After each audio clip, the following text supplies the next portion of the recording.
Thank you very much. My fellow Americans, my first and highest duty as president is to defend our great country and the American people. I swore an oath to uphold the laws of our nation, and that is exactly what I will do. All Americans were rightly sickened and revolted by the brutal death of George Floyd. My administration is fully committed that for George and his family, justice will be served. He will not have died in vain. But we cannot allow the righteous cries and peaceful protesters to be drowned out by an angry mob.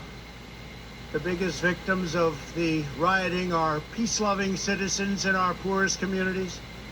And as their president, I will fight to keep them safe. I will fight to protect you. I am your president of law and order and an ally of all peaceful protesters. But in recent days, our nation has been gripped by professional anarchists, violent mobs, arsonists, looters, criminals, rioters, ANTIFA, and others. A number of state and local governments have failed to take necessary action to safeguard their residents. Innocent people have been savagely beaten, like the young man in Dallas, Texas, who was left dying on the street, or the woman in upstate New York viciously attacked by dangerous thugs. Small business owners have seen their dreams utterly destroyed. New York's finest have been hit in the face with bricks. Brave nurses who have battled the virus are afraid to leave their homes. A police precinct has been overrun here in the nation's capital. The Lincoln Memorial and the World War II Memorial have been vandalized. One of our most historic churches was set ablaze.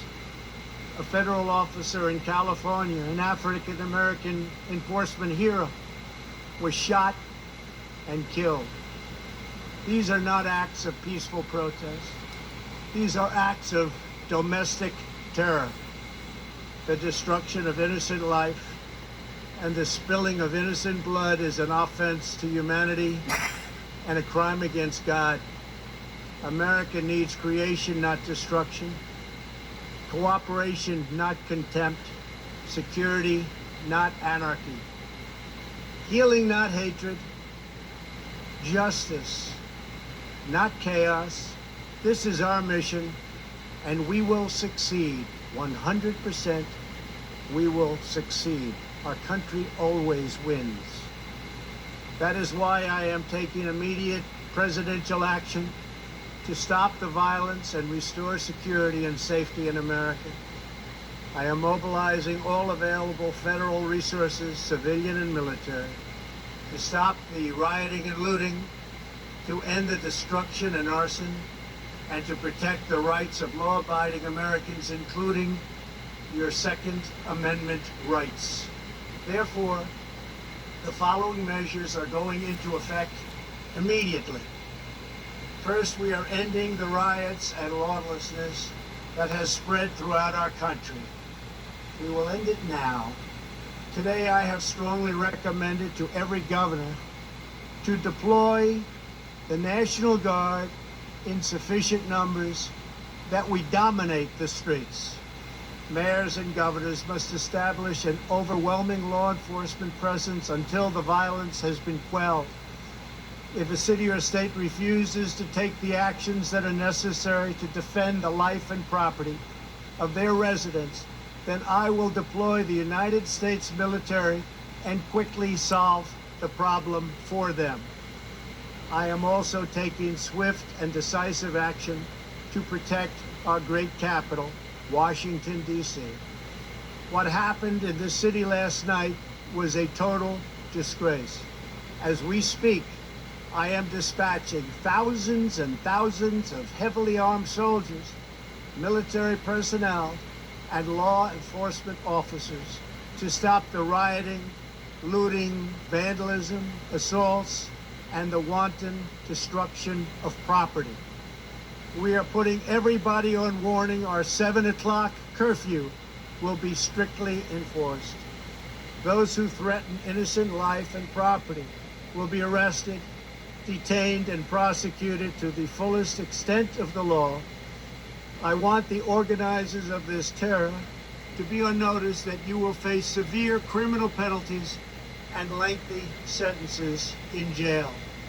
This includes ANTIFA and others who are leading instigators of this violence. One law and order, and that is what it is. One law. We have one beautiful law. And once that is restored and fully restored, we will help you, we will help your business, and we will help your family. America is founded upon the rule of law. It is the foundation of our prosperity, our freedom, and our very way of life. But where there is no law, there is no opportunity. Where there is no justice, there is no liberty.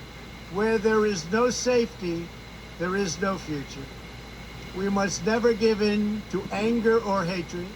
If malice or violence reigns, then none of us is free. I take these actions today with firm resolve and with a true and passionate love for our country. By far, our greatest days lie ahead.